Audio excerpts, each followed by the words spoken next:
esa glucosa que está llegando al hígado, ¿en qué se transforma?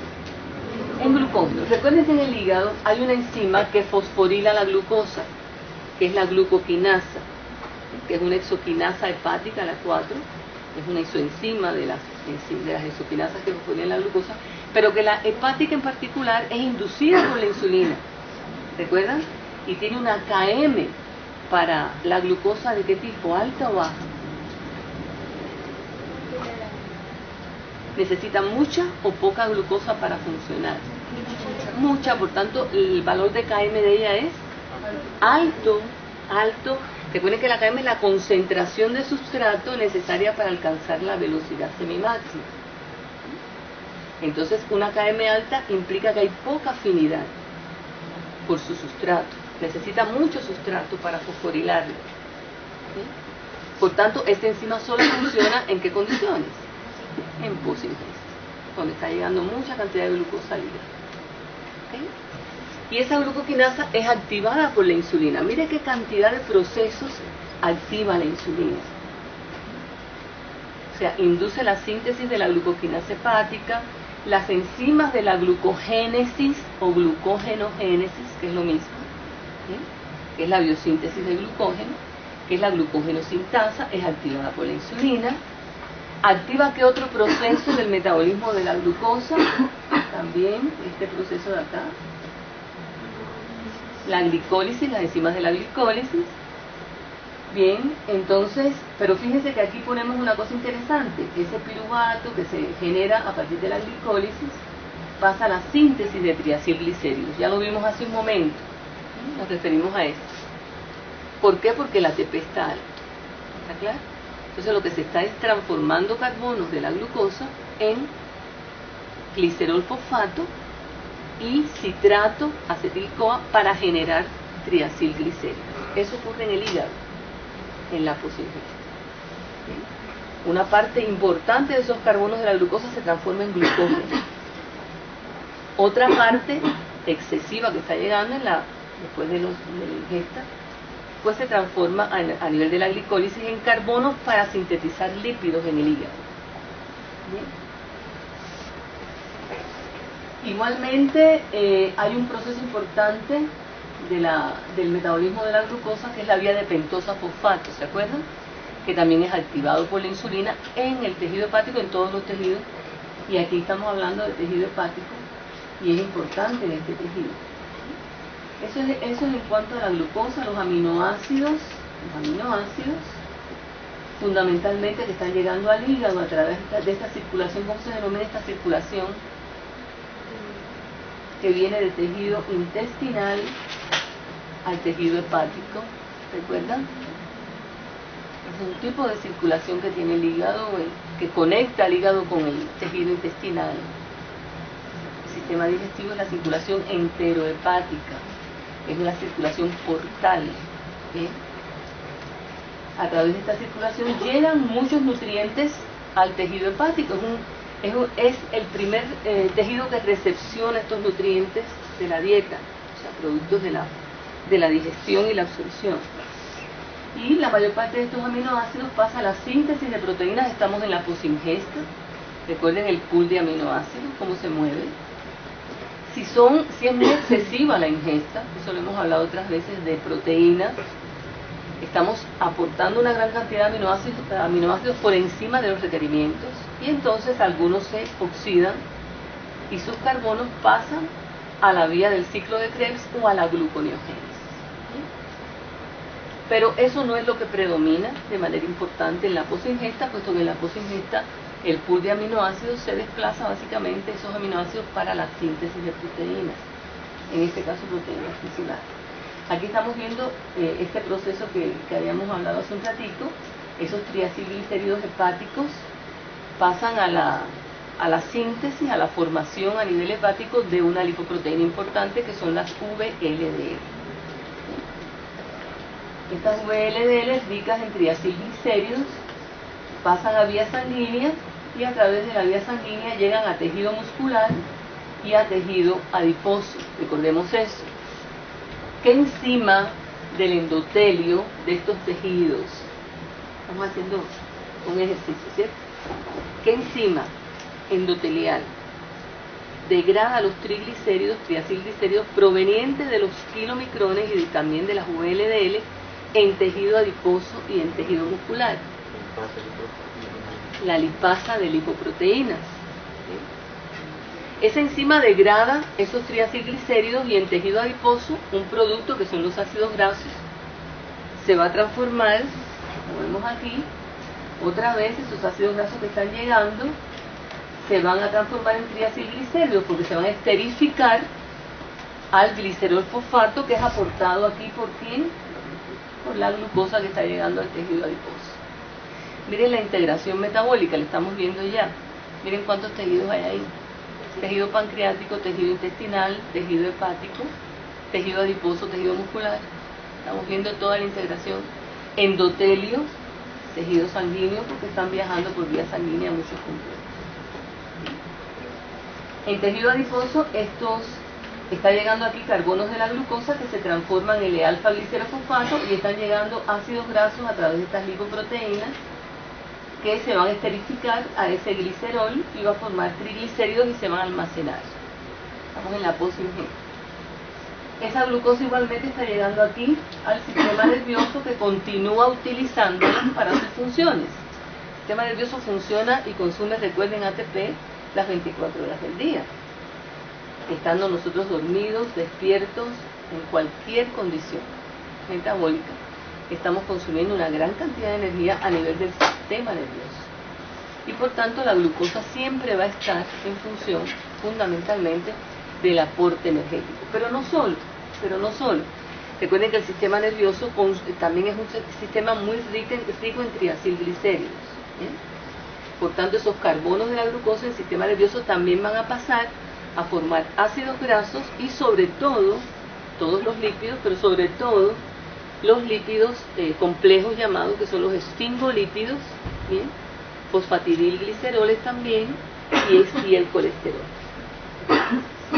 Recuerden que tenemos una gran cantidad de lípidos a nivel del sistema nervioso y muchos de ellos tienen funciones muy específicas, sobre todo desde el punto de vista estructural, funcional, en la formación de la mielina, ¿se recuerdan? Que es el recubrimiento, que es un componente importante a nivel de los axones, importantísimo, y contiene un porcentaje altísimo de lípidos, la mielina, otro porcentaje también proteína. Por tanto, el sistema nervioso utiliza muchos carbonos de la glucosa que le llegan en la síntesis de lípidos que necesitan para sus funcionamientos. Ácidos grasos y otros lípidos que contienen también ácidos grasos. Entonces estamos viendo una gran integración metabólica a través de diferentes tejidos en la posingesta en tejido hepático. ¿Sí?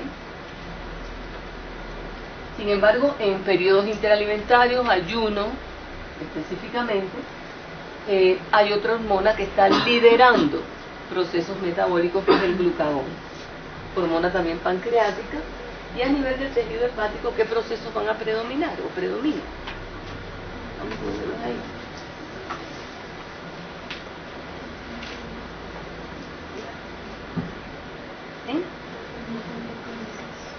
Gluconeogénesis, que es activada por el glucagón, ¿y cuál más?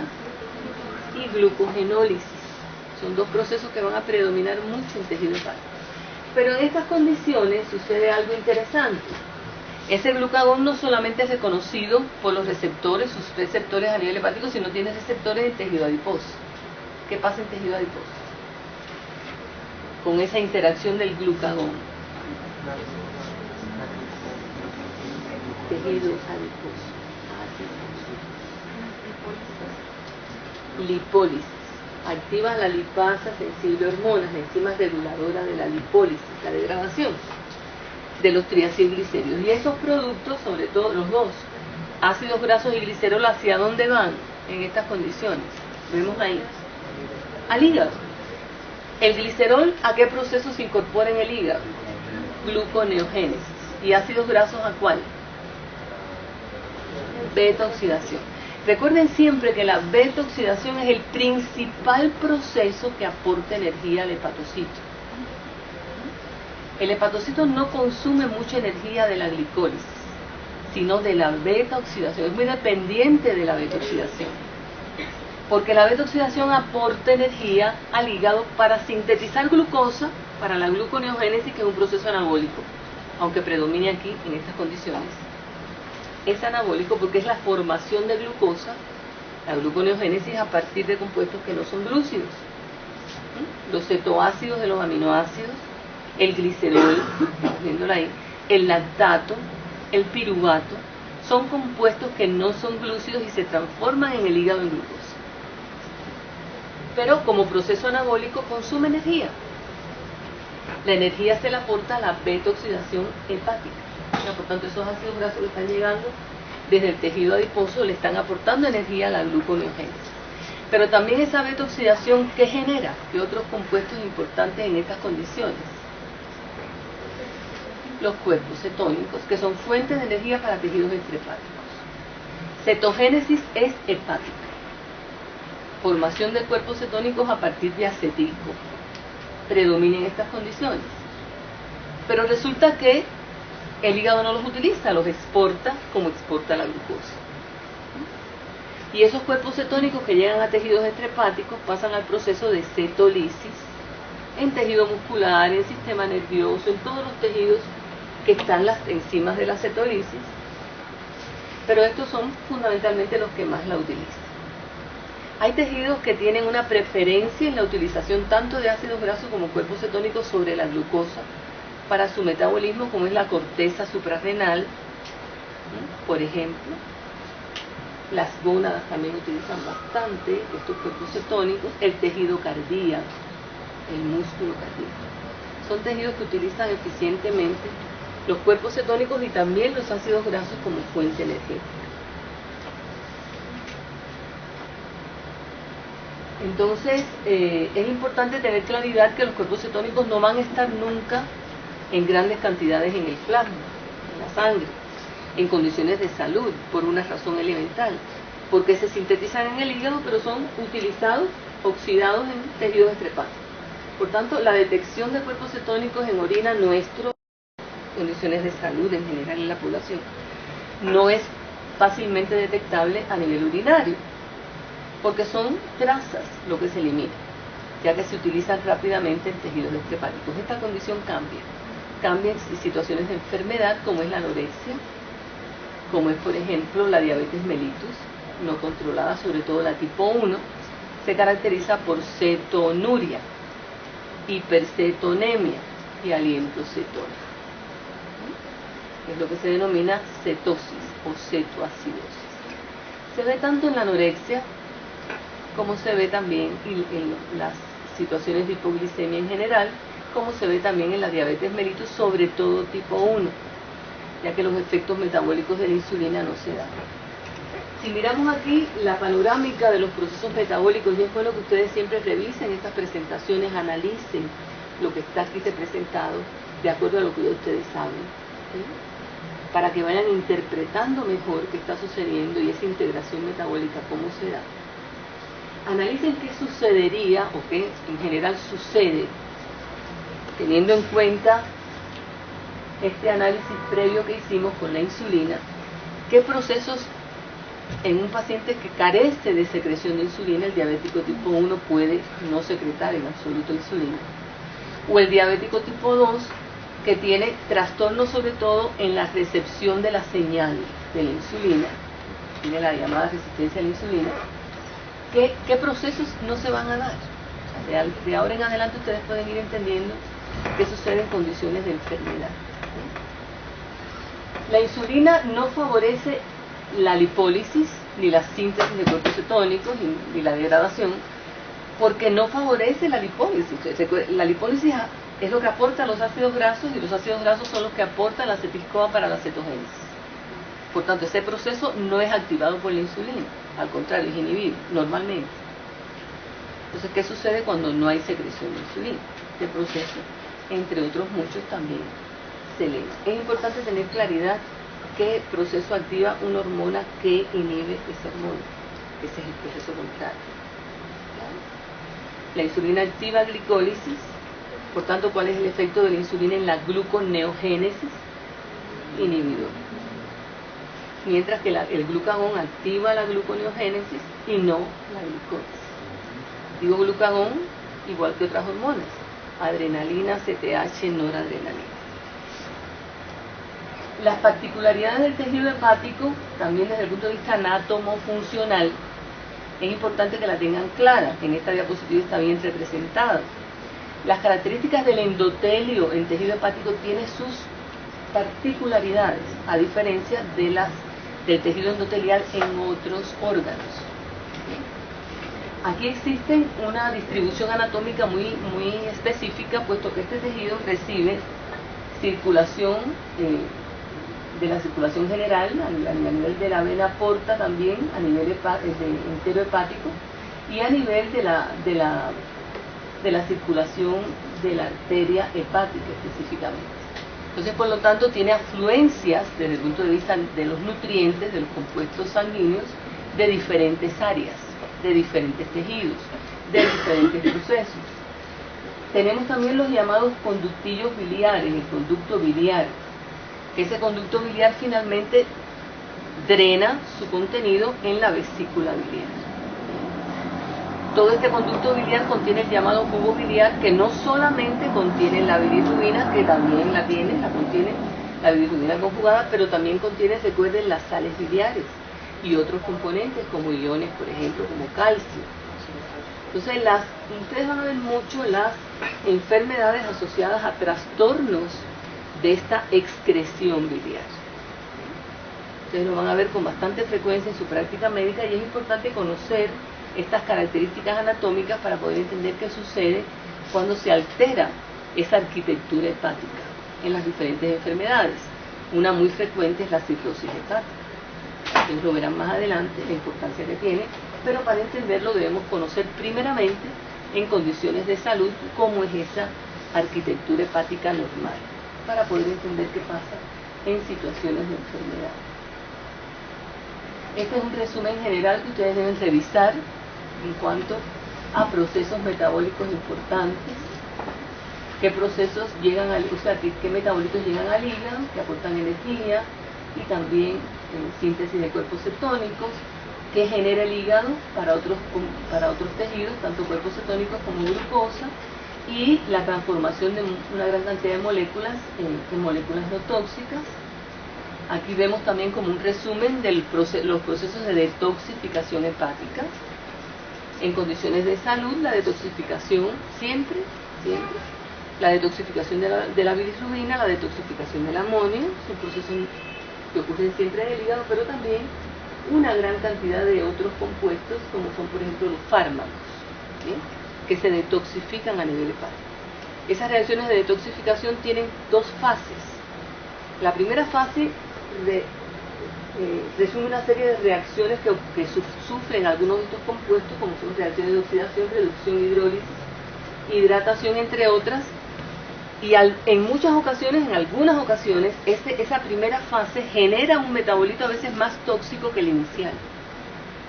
Por eso es que esas reacciones requieren de una segunda fase, donde generalmente ese metabolito más tóxico se transforma finalmente en un metabolito no tóxico y se elimina. Pero a veces ese metabolito que es más tóxico se queda y no se transforma. Entonces esa es la importancia también de estas reacciones en los fármacos, sobre todo, que pueden generar más daño que beneficio. En el tejido adiposo habíamos hablado del tejido adiposo tanto pardo en este caso muy rico en mitocondrias, como blanco. El pardo es muy abundante, sobre todo en las primeras etapas de la vida, en el recién nacido, sobre todo de los nenes chiquiticos, y algunas personas que tienen una distribución importante de tejido adiposo pardo, como quizás algunos deportistas.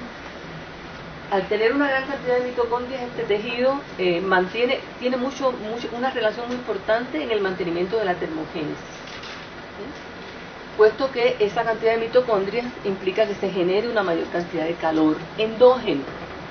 Esa es una función importante de este tejido, mientras que el tejido adiposo blanco, que tiene menos cantidad de mitocondrias, es un tejido fundamentalmente de reserva, pero también de síntesis de hormonas, que ya habíamos hablado previamente. Estas son hormonas que se conocen muy bien sus efectos metabólicos, debemos revisarlos también. supuesto que tienen muchos aspectos relacionados con el mantenimiento también del metabolismo en condiciones de salud, la regulación metabólica. Aquí vemos lo que habíamos hablado hace un ratico de la obesidad. En la obesidad se genera el aumento de tejido adiposo llamado ectópico. No en los sitios que normalmente se almacena el tejido adiposo, en dependencia del sexo tiene su distribución, como ustedes conocen, pero en condiciones de enfermedad, de obesidad, de sobrepeso sobre todo, hay distribución de ese tejido adiposo en sitios que no son los fisiológicos, vamos a decir, que es el llamado tejido adiposo ectópico. Este tejido adiposo ectópico tiene un cambio fenotípico y por supuesto metabólico importante, y ya hay una disfunción de leptina, hay una disminución marcada de la secreción de adiponectina, se sintetiza y se secreta más leptina, pero es disfuncional, se crea una resistencia a la leptina y los efectos normales que debe tener la leptina o fisiológicos no se dan. Como es por ejemplo la anorexia o la disminución o la sensación de saciedad, no se dan. Y las personas que tienen obesidad, que tienen sobrepeso, tienen una mayor, una conducta alimenticia alterada. Ustedes lo van a ver mucho, es decir, mayor deseos de ingerir alimentos, sobre todo ricos en carbohidratos. Eso lo ven mucho. También se ve mucho en pacientes diabéticos, sobre todo diabéticos tipo 2. Eso lo van a ver con frecuencia. Y también se sintetiza menos cantidad de adiponectina, que tiene efectos beneficiosos en la señalización de la insulina, en el reconocimiento de la insulina. Normalmente no se da. Y entonces esto propende también, o es un factor que puede llevar al paciente a tener una resistencia a la insulina y a desarrollar a lo largo de su vida una diabetes mellitus tipo 2. Está muy asociada la obesidad con esta alteración. Pero este cambio fenotípico del tejido adiposo en esas condiciones hace que se sinteticen una gran cantidad de moléculas proinflamatorias que alteran severamente la función endotelial. Y entonces está muy asociado primero con la oxidación de lipoproteínas ricas en colesterol que aumentan en esta condición también, las LDL, que ustedes lo verán más adelante, se oxidan. Y estas LDL oxidadas son captadas por los macrófagos y comienza todo el desarrollo del fenómeno aterogénico, de la alteración aterogénica a nivel de los vasos sanguíneos, de mediano y gran calibre, sobre todo. Entonces, por lo tanto, eso puede generar, como está ahí señalado, resistencia a la insulina, disminución de la llegada o utilización de ácidos grasos en muchos tejidos, y aumenta también la disfunción endotelial, que genera también alteraciones como vemos ahí, hipertensión y otras alteraciones como la arteriosclerosis en pie, muy asociado con esta alteración ya de enfermedad. El sistema nervioso en particular tiene muchas particularidades como todos los sistemas, en particular el sistema nervioso tiene funciones que lo asocian con todos los tejidos en nuestro organismo, pero particularmente tiene funciones muy asociadas, estrechamente asociadas con todo el sistema endocrino. Precisamente porque a nivel del sistema nervioso central existe una región que es el hipotálamo, donde se sintetizan una gran cantidad de moléculas, diferentes moléculas, que activan a nivel hipofisaria la síntesis o inhiben la síntesis de determinadas sustancias.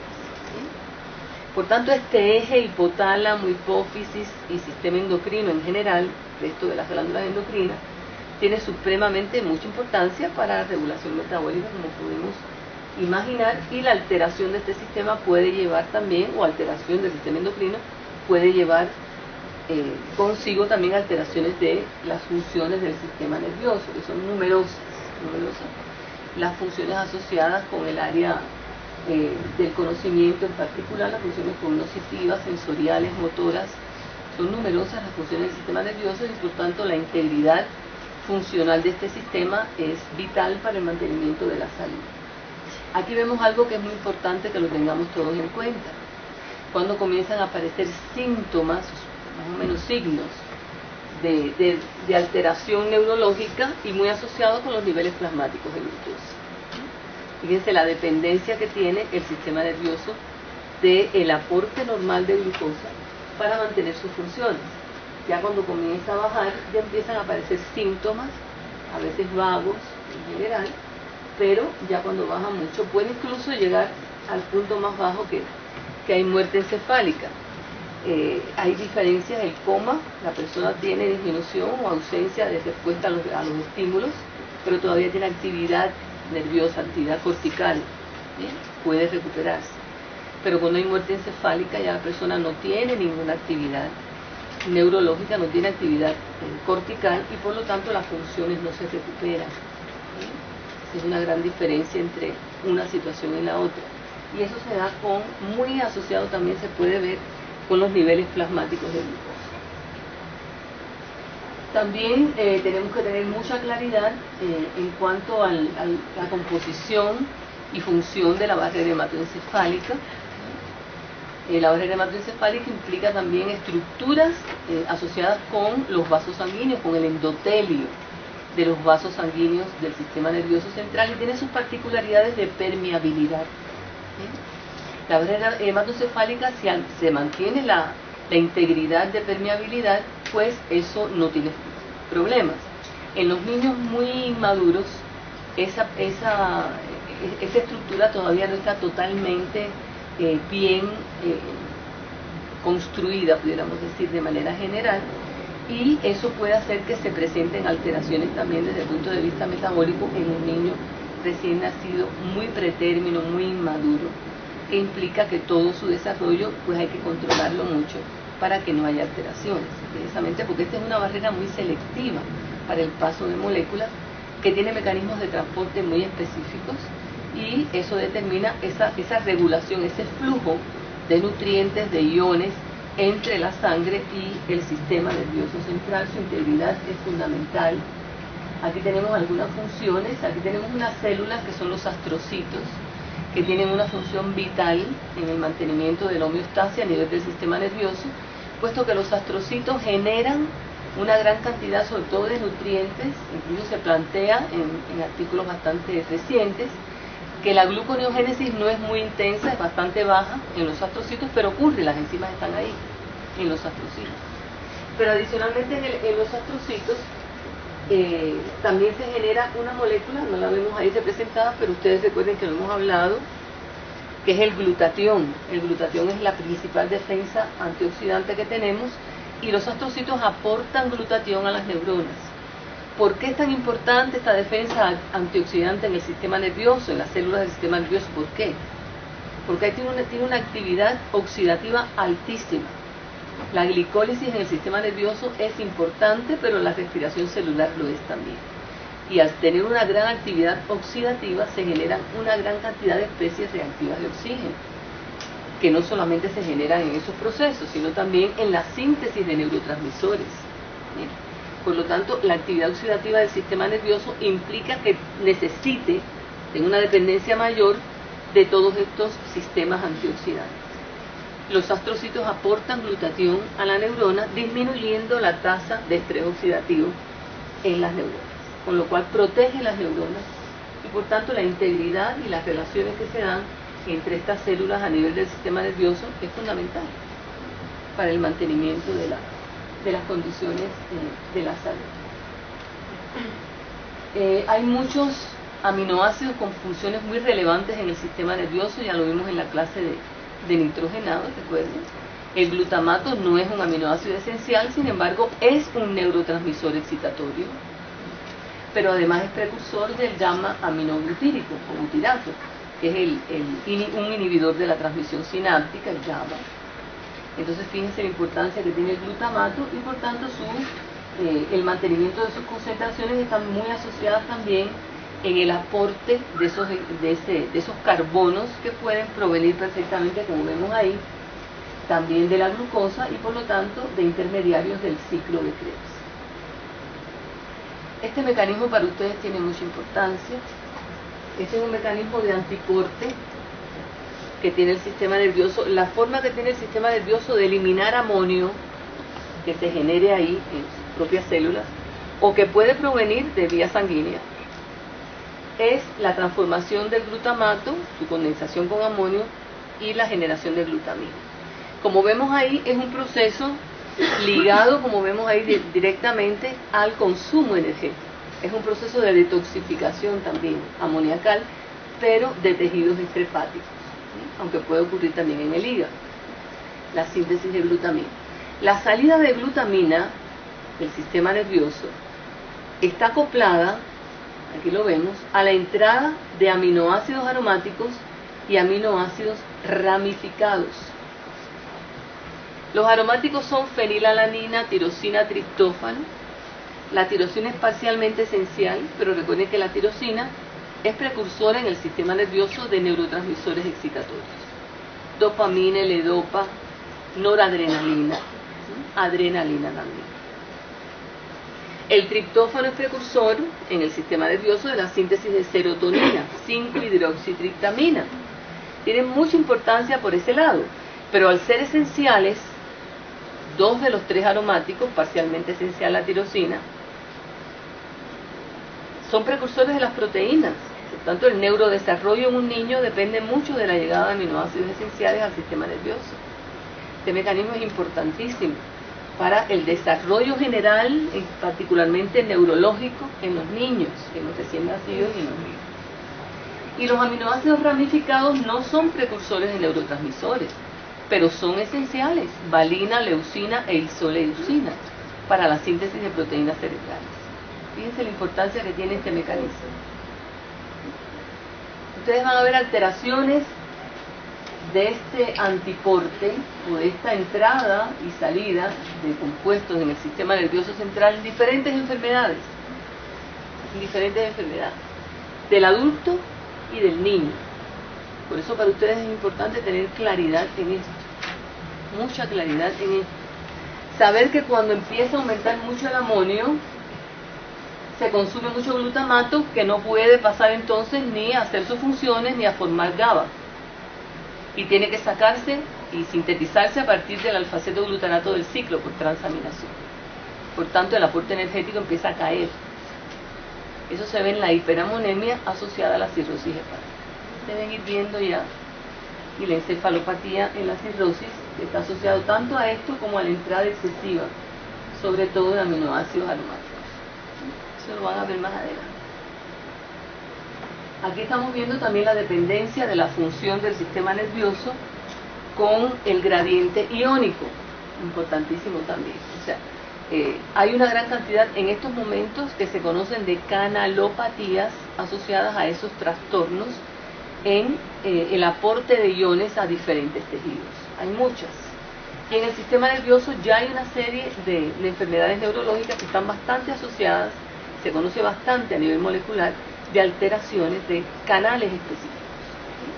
Es bueno que ustedes más adelante revisen un poco, sobre todo epilepsia, que es una enfermedad neurológica bastante frecuente, y su asociación con alteraciones en el funcionamiento de canales, sobre todo de sodio en la epilepsia.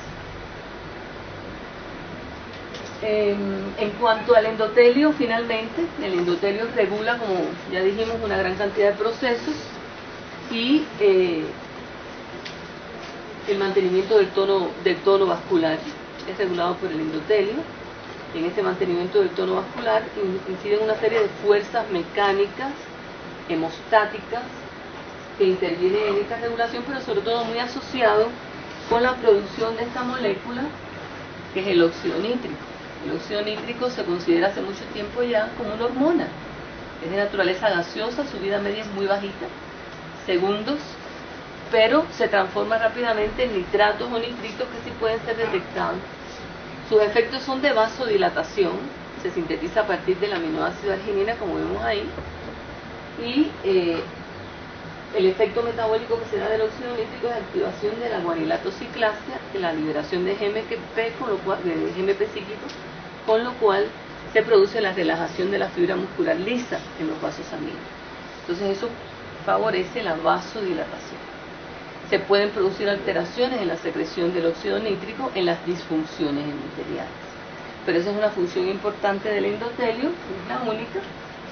Hay muchísimas otras funciones asociadas sobre todo a la síntesis de moléculas que intervienen en el proceso de la coagulación sanguínea y también la síntesis de moléculas que regulan este proceso, son antitrombogénicas, Por lo tanto, esa regulación mantiene el equilibrio de las funciones endoteliales y el equilibrio de todas las funciones vasculares en general.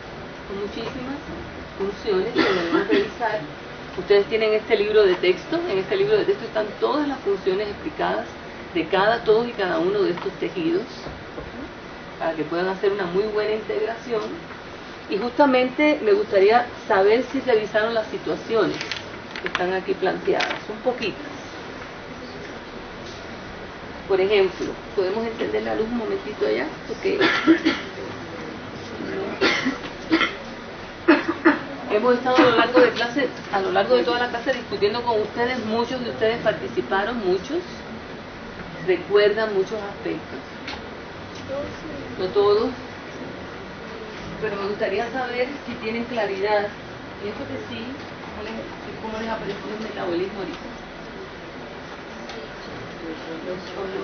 Es interesante y importante también, ¿cierto? Porque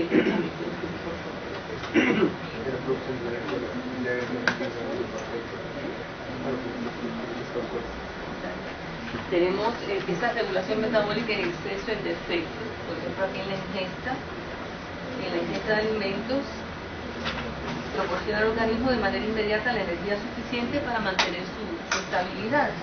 Sin embargo, en estas condiciones también es posible la generación de procesos anabólicos para proveer al organismo de moléculas que posteriormente serán utilizadas.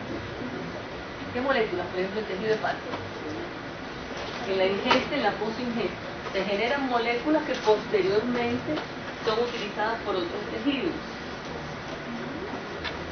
Que se sintetiza en el hígado de la posingesta, que después el hígado glucógeno, que el hígado después transforma en los periodos interalimentarios en glucógeno, que después se fosfolina y pasa por vía sanguínea al resto del cuerpo.